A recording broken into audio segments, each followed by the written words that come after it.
नमस्कार, स्वागत है आपका अजीत अंजुम जी के प्लेटफॉर्म पर। मैं हूं नीलू व्यास। बाबा रामदेव के बारे में क्या कहा जाए। वो एक बाबा हैं जो कि भगवा वस्त्र धारण करके और योगा करते हैं, लेकिन साथ में जो योगा की इंडस्ट्री वो चलाते हैं, साथ में जो प्रोडक्ट्स जिस तरीके के वो सामान बेचते हैं, उससे लगता है कि वो बाबा नहीं, एक पक्के दुकानदार हैं जो कि लोगों को ठगते हैं और लोगों के स्वास्थ्य से खिलवाड़ करते हैं। सिर्फ इतना ही नहीं, बाबा रामदेव ने हदें पार कर दी हैं, क्योंकि सुप्रीम कोर्ट में वो माफी मांगते हैं। सुप्रीम कोर्ट में जाकर वो एफिडेविट देते हैं कि देखिए, जो 14 प्रोडक्ट्स हमारे बैन हो गए थे अप्रैल में, उत्तराखंड स्टेट लाइसेंसिंग अथॉरिटी ने उनके 14 प्रोडक्ट्स को बैन लगा दिया था, यानी कि उस पर रोक लगा दी थी कि वो ना मैन्युफैक्चर किया जाएगा, यानी कि ना उसका उत्पादन होगा, ना उसकी बिक्री होगी।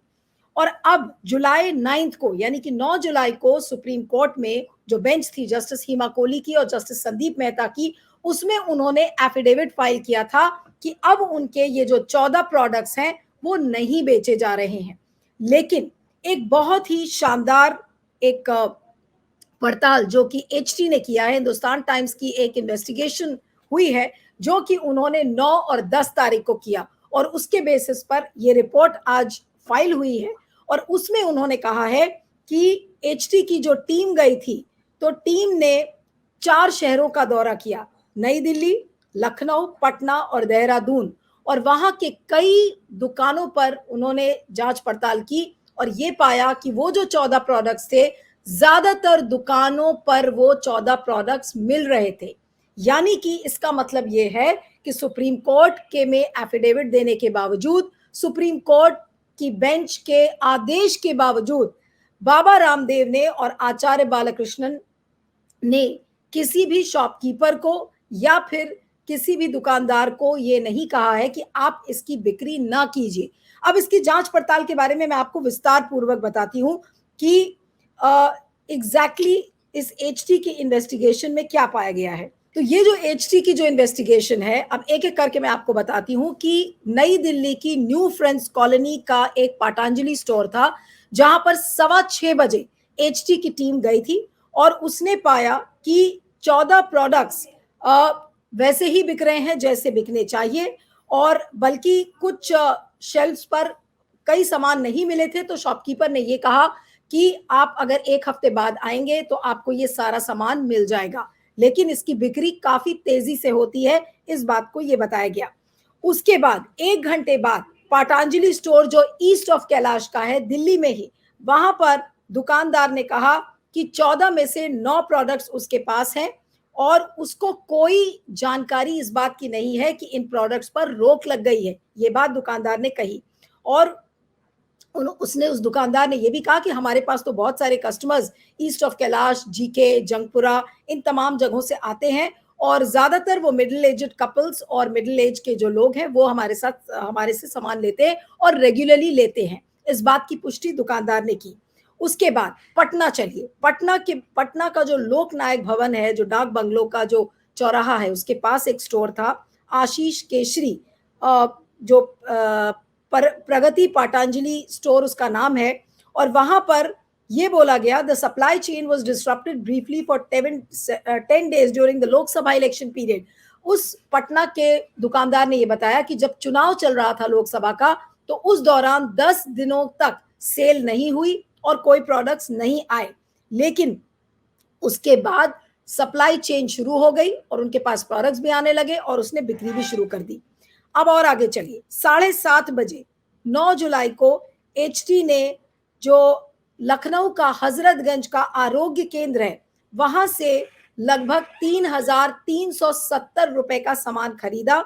और इसमें उस दुकानदार ने कहा कि इसमें आपको मैं बहुत सारी स्ट्रिप्स एक एक दवाओं की दे सकता हूं, इस बात को उस दुकानदार ने कहा। फिर उसके बाद, यानी कि सारे सामान मिल रहे हैं, और अगर इस तरीके का एफिडेविट फाइल कर रहा है पतंजलि आयुर्वेद, ये कहते हुए कि देखिए हमने सारे दुकानदारों को कह दिया है, हमने सारी एडवर्टाइजिंग कंपनीज को कह दिया है, तो यहाँ पर दुकानों में जाकर जो पड़ताल एचटी ने किया है वो साफ बताता है कि बाबा रामदेव के लिए सुप्रीम कोर्ट के आदेश का कोई मायने नहीं है। बाबा रामदेव को किसी बात का डर नहीं है। बाबा रामदेव को यह लगता है कि जो वो चाहेंगे वो करेंगे, और बहुत धड़ल्ले से करेंगे। मजे की बात यह है कि सुप्रीम कोर्ट में एफिडेविट देने के बाद भी वो अगर दुकानों में इस तरीके से प्रोडक्ट्स बिक रहे हैं और दुकानदार ये कह रहे हैं कि भाई जो प्रोडक्ट्स हमारे पास खत्म हो गए आप उसको हफ्ते भर बाद या 2 हफ्ते बाद आके ले लीजिएगा, तो इसका मतलब दुकानदार भी आश्वस्त है कि उसके पास कहीं ना कहीं से सप्लाई आएगी। और कुछ दुकानदारों ने यह भी कहा कि अरे बड़ा कंफ्यूजन फैलाया जा रहा है ये कोर्ट और उत्तराखंड लाइसेंसिंग अथॉरिटी की वजह से, इसलिए सामान तो हमारा बिक ही रहा है। यानी कि उनको ये लगता है कि कुछ ना कुछ कंफ्यूजन है और कुछ ना कुछ षड्यंत्र रचा जा रहा है बाबा रामदेव के खिलाफ। इस तरीके की भावना भी लोगों में है। अब उसके बाद और आगे चलते हैं। मैंने आपको देहरादून के बारे में भी नहीं बताया कि एचटी ने देहरादून के 2 पाटांजलि स्टोर्स को विजिट किया था और वहां पर जो पहली दुकान है देव एंटरप्राइजेस जो कि रायपुर रोड पर है, वहां से एचटी की टीम ने 14 में से 13 प्रोडक्ट्स खरीदे जो कि सस्पेंड हो गए, जो कि बिकते नहीं है और जो कि मैन्युफैक्चर नहीं होते। लेकिन देहरादून की रायपुर रोड की इस दुकान से 14 में से 13 प्रोडक्ट्स अवेलेबल थे और एचटी की टीम ने खरीदा। और वहां का जो दुकानदार था उससे जब एचटी की टीम ने बिल मांगी तो पहले वो बिल देने के लिए आनाकानी कर रहा था, फिर उसने अपने मैनेजर को फोन किया और उसके बाद जो सप्लायर को फोन करके क्लियरेंस मांगा, उसके बाद बिल दी और फिर उसने भी यही बात कही कि कुछ कंफ्यूजन है प्रोडक्ट्स को लेकर और एक फेक रिपोर्ट चल रही है कि इन प्रोडक्ट्स को बैन कर दिया गया है। ये बात दुकानदार ने कही कि ये भ्रामक खबरें फैलाई जा रही है कि इन प्रोडक्ट्स को बैन कर दिया गया है। और साथ में उस दुकानदार ने यह भी कहा कि पाटांजलि ने इसको क्लैरिफाई कर दिया है कि सब कुछ ठीक हो गया है और ये मीडिया बैन लगा रहा है लेकिन रियलिटी में कोई बैन नहीं है। इस तरीके की बात पाटांजलि की तरफ से कही गई है। इस बात की पुष्टि उस रायपुर रोड के दुकानदार ने की जो कि देहरादून में था। अब जो दूसरी दुकान है देहरादून की वो न्यू चौहान आरोग्य केंद्र IT park on Sahastradhara road, जो देहरादून का सहस्त्रधारा रोड है, वहां पर ये एक दुकानदार था जिसने कि ये कहा कि ये जो दवाइयां हैं ये जो सस्पेंड हो गई हैं ये केवल और केवल एक अफवाह है, एक र्यूमर है और ये एक कॉन्स्पिरेसी है जो कि मॉडर्न मेडिसिन को बेचने वाली जो कंपनीज हैं उनका एक षड्यंत्र है बाबा रामदेव के खिलाफ, क्योंकि अब ज्यादातर लोग आयुर्वेद पसंद कर रहे हैं।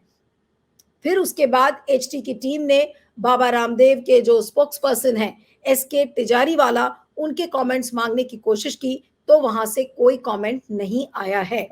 अब मैं ये बताना चाहती हूं कि अगर इस तरीके की जांच पड़ताल में ये पाया जा रहा है कि जो 14 प्रोडक्ट्स थे उन 14 प्रोडक्ट्स में से कहीं पर 7, कहीं पर 8, कहीं पर 12, कहीं पर 13, कहीं पर पूरे 14 प्रोडक्ट्स अगर मिले हैं और एचटी की टीम ने उनको खरीदा है और ये खरीद 9 और 10 जुलाई की है, तो आप सोच सकते हैं कि किसी भी दुकानदार को सुप्रीम कोर्ट के ऑर्डर के बारे में अवगत नहीं कराया गया है। पाटांजलि आयुर्वेद एक कंपनी है और उस कंपनी का काम क्या था? एसके तिजारीवाला या फिर आचार्य बालकृष्णन जो एमडी हैं, क्या उनका काम नहीं था कि सारे लोगों को कहते और इन सारे दुकानदारों को अवगत कराते? उसके बाद जो एडवर्टाइजिंग कंपनीज हैं, क्या उन लोगों ने अभी अपने एडवर्टाइजमेंट्स पर रोक लगाई है? इसको लेकर भी इंफॉर्मेशन एंड ब्रॉडकास्टिंग मिनिस्ट्री को एक मीटिंग करनी है ताकि कंपनीज का नुकसान ना हो, लेकिन और consumer affairs ministry, advertising council, internet media associations, उन सब के साथ इंफॉर्मेशन एंड ब्रॉडकास्टिंग मिनिस्ट्री को एक मीटिंग करनी है और उस मीटिंग के क्या आउटकम्स हैं उससे कोर्ट को अवगत कराना है। लेकिन ये जो एफिडेविट पाटांजलि आयुर्वेद ने सबमिट किया है कि देखिए हमने तो रोक लगा दी है, हमने सबको बता दिया है, तो ये एक बार फिर से बाबा रामदेव का झूठ यहाँ पर साबित होता है। इससे बिल्कुल बात जो साफ होती है कि बाबा रामदेव के लिए कोर्ट के मायने नहीं है। बाबा रामदेव कोर्ट को ऐसा लग रहा है कि सुप्रीम कोर्ट को वो अपने पैरों की जूती समझते हैं और उसका कारण सबको पता है कि वो फेवरेट बाबा हैं मोदी सरकार के। आपने कोई भी प्रोग्राम में देखा होगा, हर प्रोग्राम में बाबा रामदेव रहते हैं। बीजेपी का कोई भी कार्यक्रम हो और बीजेपी ने ऐसा लग रहा है कि उनको खुली छूट दे रखी है कि जो चाहे वो करो आप, योगा की आड़ में वो क्या क्या कर रहे हैं, किस किस तरीके के प्रोडक्ट्स बेच रहे हैं, क्या कभी किसी ने ये जानने की कोशिश की? लेकिन जब सुप्रीम कोर्ट ने उनको विवश कर दिया, उनको मजबूर कर दिया, उन्होंने माफी तो मांगी, लेकिन माफी मांगने के बाद भी वो बाज नहीं आए। और बाज इसलिए नहीं आए क्योंकि उनको पता है कि मेरा जो बिजनेस है वो चलना है और उस बिजनेस को संरक्षण देने वाला और कोई नहीं बल्कि मोदी सरकार है, इसलिए उनको डरने की जरूरत नहीं है। हालांकि उन्होंने कोर्ट में ये बात कही थी कि जो बैन लगाया गया था उसको रिवोक कर दिया गया, उसको वापस ले लिया गया किसी एक डिपार्टमेंट से। लेकिन पतंजलि के जो लॉयर थे उन्होंने कहा कि भाई हमारे पास इसकी कोई जानकारी नहीं है, इस बात को लेकर उन्होंने कहा था। तो इसलिए वो सुप्रीम कोर्ट के ऑर्डर को कंप्लाई करेंगे। तो बार बार झूठ बोलने से क्या फायदा? अगर आप कोर्ट के अंदर खड़े होकर ये बात कह रहे हैं कि भाई हमने सबको बोल दिया है कि अब दुकानों पर ये प्रोडक्ट्स नहीं मिलेंगे, लेकिन अगर दुकानों में वो प्रोडक्ट्स अवेलेबल है और दुकानदार इस बात को भी आश्वासित कर रहे हैं अपने खरीदारों को कि भाई अगर आपको वो प्रोडक्ट आज नहीं मिला है, आपको एक हफ्ते बाद हम दे देंगे, तो इसका मतलब सप्लाई चेन पर रोक नहीं लगी है। और अगर दुकानदारों की शेल्फ में आपको वो सारे प्रोडक्ट्स अगर मिल रहे हैं, तो ये बात साफ है कि पतंजलि की तरफ से केवल और केवल कोर्ट में झूठ बोला जा रहा है। और इस झूठ बोलने की वजह यही है कि उनको पता है कि वो किसी भी तरीके से पुलिस को साध लेंगे, सरकारी लोगों को साध लेंगे, सरकार के तंत्र को साध लेंगे, लेकिन उनका कोई भी बाल बाका नहीं कर सकता, क्योंकि जो उनके आका लोग हैं, आका यानी कि मोदी सरकार, जो पूरा पुलिसिया तंत्र है, वो रामदेव को किसी भी सूरत में बचाएगा, क्योंकि वो मोदी जी के चहेते हैं। और इसकी वजह से सुप्रीम कोर्ट को वो जूते की नोक पर रखते हैं, पुलिस को जूते की नोक पर रखते हैं। नियम और कानून बाबा रामदेव के लिए कोई मायने नहीं है। अब वो कौन कौन से प्रोडक्ट्स हैं इसको भी जान लीजिए। तमाम दावे उन्होंने बड़े बड़े किए थे कि हम कोविड के लिए आपको किसी और मॉडर्न दवा की जरूरत नहीं है, हमारी जो जो दवा है आप उससे आपका कोविड 19 का जो वायरस है वो ठीक हो जाएगा। उन्होंने कहा कि हमारे पास लिवर का इलाज है, हमारे पास डायबिटीज का इलाज है, हमारे पास मोटापे का इलाज है। ऐसा कोई बीमारी नहीं है जिसका इलाज पतंजलि आयुर्वेद के पास नहीं है। लेकिन जब उसको वेरीफाई करना होता है, जब इंडियन मेडिकल एसोसिएशन ने इसको ये कहा कि देखिए वो भ्रमित कर रहे हैं लोगों को, तो फिर ये पूरा मामला केस कोर्ट में चला, उनको माफी भी मांगनी पड़ी। लेकिन झूठ पर झूठ लगातार बाबा रामदेव बोलते रहे। और बाबा रामदेव का झूठ, जो कि 2 दिन पुराना जो सुप्रीम कोर्ट का ऑर्डर है, जिसमें उन्होंने कहा कि भाई आप इसको वेरीफाई करिए, आप एफिडेविट उनको फाइल करना है, अब अगली सुनवाई 30 जुलाई को है, उसमें उनको बताना है कि इस बीच में उन्होंने क्या क्या चीजें की हैं। लेकिन जो एचटी का जो इन्वेस्टिगेशन है, जो एचटी की जांच पड़ताल है, आप उससे पाएंगे कि अलग अलग जगह पर जब वो लोग टीम गई है, तो उसने ये पाया कि ये प्रोडक्ट्स अभी भी अवेलेबल है। और अगर अवेलेबल है तो यानी कि बाबा रामदेव खड़े होकर कोर्ट के अंदर झूठ बोल रहे हैं, बाबा रामदेव का लॉयर झूठ बोल रहा है। और अब इसकी सजा क्या है? अगर इसी तरह से झूठ बोलते रहेंगे बाबा रामदेव, तो क्या अब उनके खिलाफ कंटेम्प्ट की कार्रवाई नहीं होनी चाहिए? क्या बाबा रामदेव को जेल नहीं जाना चाहिए? क्या बाबा रामदेव अभी भी हाथ में गंगा जल लेकर बोलेंगे कि नहीं मैं सही कह रहा हूं? आखिर उनकी बात को कैसे लोग सही मानेंगे?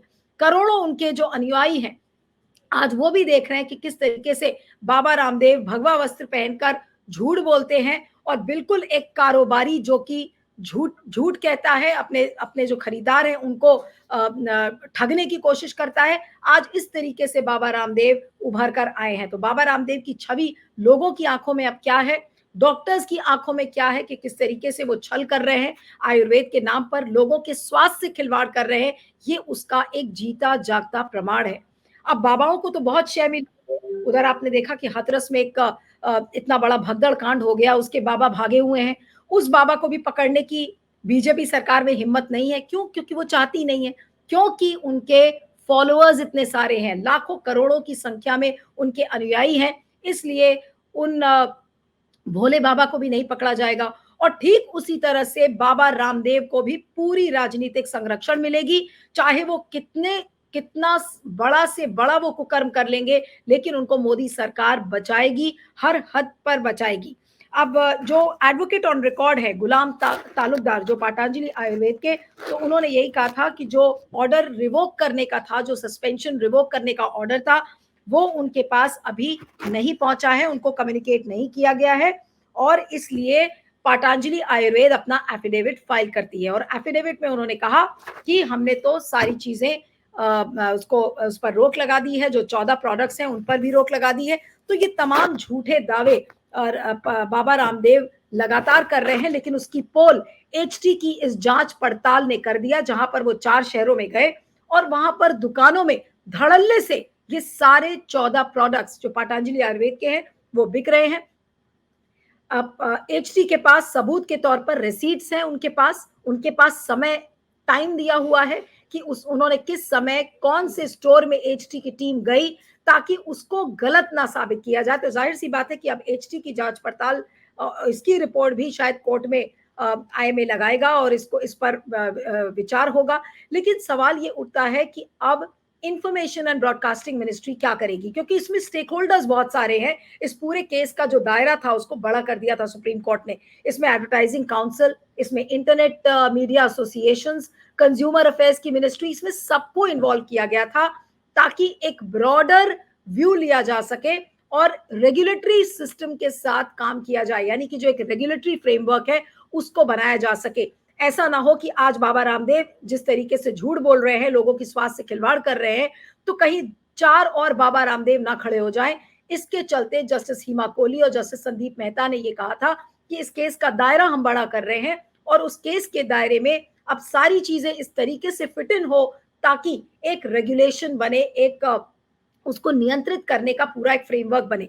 लेकिन अब इंफॉर्मेशन एंड ब्रॉड नियंत्रित तो तब किया जाएगा ना जब बाबा रामदेव पर पहले रोक लगा दी जाए, जब बाबा रामदेव को अपने किए की सजा मिले। लेकिन क्या बाबा रामदेव को सजा मिलेगी? अब एचटी की जो ये जांच पड़ताल है ये बिल्कुल साफ तौर पर इस बात को कहती है कि धड़ल्ले से ये सामान बिक रहा है।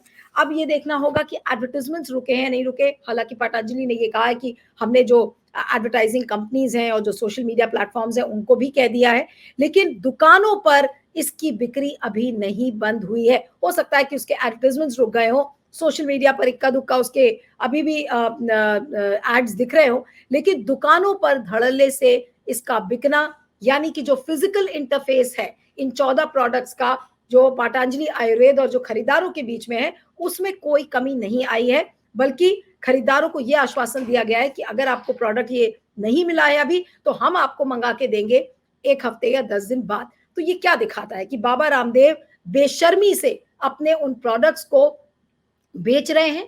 कोर्ट के अंदर वो झूठ बोलते हैं और कोर्ट के बाहर वो उसी तरीके से धंधा करते हैं जैसे कि एक साहूकार धंधा करता है, जो अपने खरीदारों को ठगता है, उनके स्वास्थ्य से खिलवाड़ करता है।